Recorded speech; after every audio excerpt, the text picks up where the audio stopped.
In light of Jeff Sessions' resurgence in the usage of private prisons, for-profit prisons, and the Justice Department's rolling back of the Obama era decline or decision to no longer use private prisons. Now we're in this era where they want private prisons. And as we stated, private prisons require that beds are full. And we're in this era of this crackdown on crime and law and order. Simultaneously, Donald Trump and the Jeff Sessions administration, I guess we can call it that, Jeff Sessions and Donald Trump, they're getting ready to crack down on marijuana users and on states that that have legalized marijuana. In a press conference today, Sean Spicer told reporters that the Justice Department will step up enforcement of federal laws against states' marijuana legalization. He said, quote, "I do believe you'll see greater enforcement of it." He didn't offer any details of what this is actually going to look like.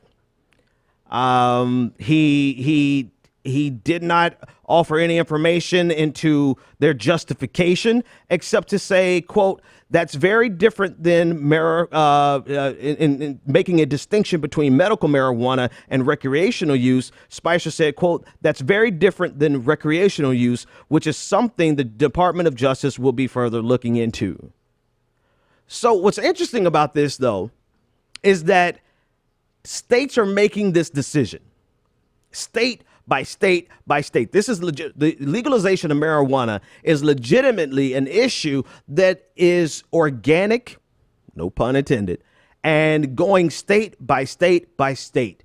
And no state is trying to enforce them. Not only are they not, they can't enforce their decision on another state. So in terms of states' rights, the federal government is saying, no, we don't care what the state has decided. We are going to crack down on this because of federal law. Now, of course, federal law is supreme in the land, but for people who constantly tout the importance of states' rights, here's a perfect example of them not really caring at all whatsoever about the states' rights, about this issue on the state level, because they feel like this is something they have to crack down on. Particularly Jeff Sessions, who has historically had a problem with marijuana users and the vilification and the criminalization of people who use marijuana, even to the extent where he was quoted as saying that he thought the KKK, he thought that they were okay until he found out that they were marijuana users.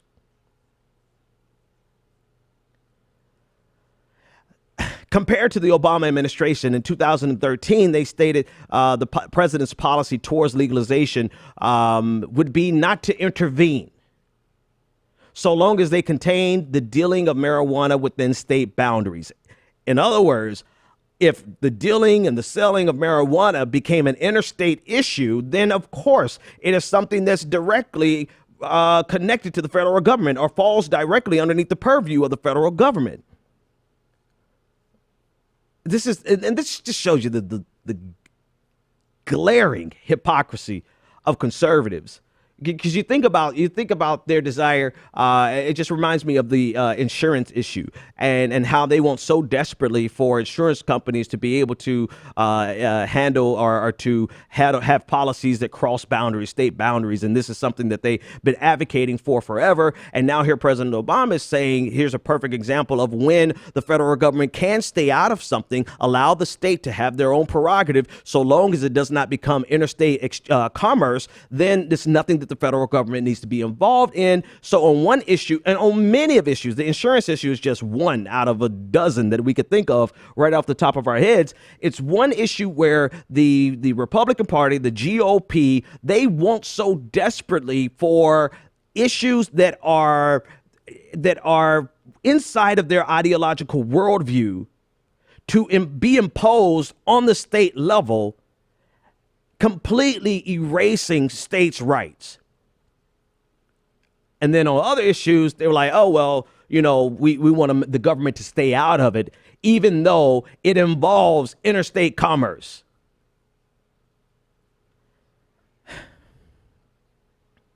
And so here we are. And in context of the previous story, when we're talking about their the Trump administration and the Justice Department underneath Jeff Sessions signaling again that they want to start, they're going to keep, not start, but they're going to keep their contracts with the private industry, the private prison industry.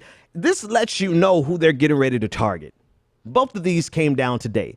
They're getting ready to target people who smoke weed and sell weed, nonviolent offenders.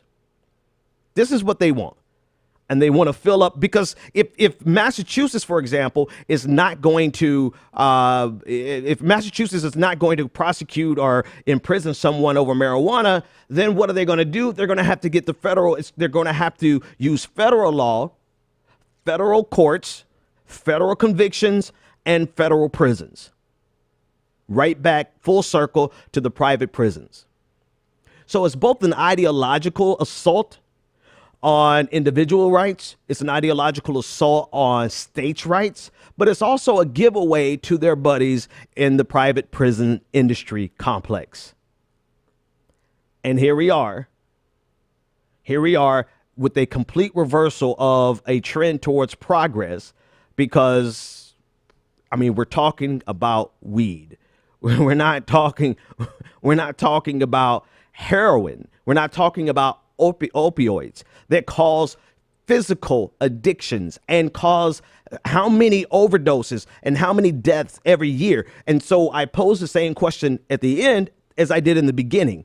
Is Donald Trump and the Jeff Sessions onslaught against drug use going to include the same type of intensity against opioid abusers as they have signaled that they're going to crack down on weed, on marijuana?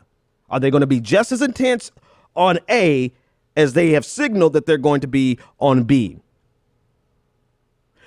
Because of the sympathy, because of the and rightfully so, right? I'm not against state by state instituting programs to help people with heroin addictions, to help them, to prevent them from having overdoses, and to help them get over their addictions, and instead of putting them in prison, trying to help them.